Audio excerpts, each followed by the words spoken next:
Dama ko po mga bossing ko, yung etong mga ganito na pangyayari or kaya yung paggamit ko ng account po niya. Pero doon sa mismong Facebook, popost lang po ako ng picture niya po doon. Nakakalimutan ko nga pong i-delete yung iba mga bossing ko na nag-post ako doon sa mga pampaswerte, yung mga ganun. Ay, i-delete ko rin po yun. Gusto ko yung pang-personal niya po yun na account po yun, yung sa Facebook. Yan, kasi marami siyang mga friend doon na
Diyan po sa cabinet.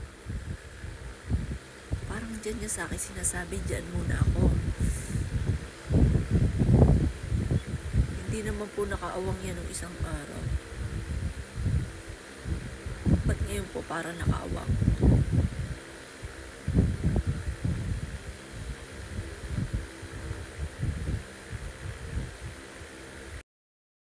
Inop ko muna mga bossing ko, tapos tumawag ako sa mister ko. Sabi ko pumunta muna sila dito. Titignan natin to mga bossing ko. Itong cabinet na ito kasi hindi naman po siya nakaawang ng isang araw. Nakaplat po yan lahat. Magaya po niyan. Kita niyo po yan, nakaawang po siya, di ba? Nakaawang. Lahat po yan, nakaplat po yan mga boss. Tingnan niyo po, nakaplat. Nakaplat. Yan lang, nakaawang. Ngayon, gusto ko malaman ko ano yung nandyan. Kasi parang meron siyang parang may ugong ko kanyang narinig eh. Narinig niyo po ba mga boss? Ano ko po ito? I-review ko po ito. Kasi may narinig ako. At parang dyan niya sa akin sinasabi. Diyan po mga boss sa nakaawang na yan.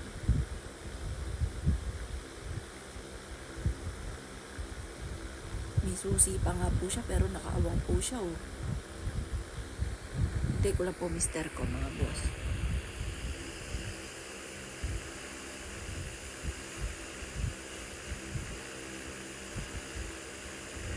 Halika. Ayun na mister ko mga boss. Yan. Tingnan nga natin yung cabinet na yan. Ito? Oo. Sige, isod mo nga yung daddy. Kasi kanina parang nakarinig ako ng may tunog. Yan si Justin. Hindi sumama. Sige. Actual mong iisod. Hawang-hawa ko to. Kasi kanina parang may narinig akong tumutunog eh. Oo. Alam mo nga dyan. Teka. Okay na. Wala.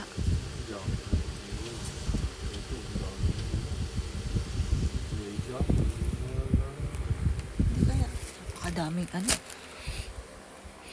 Wala kaya ditong mga baka may mga letter o ano. Meron kaya dito?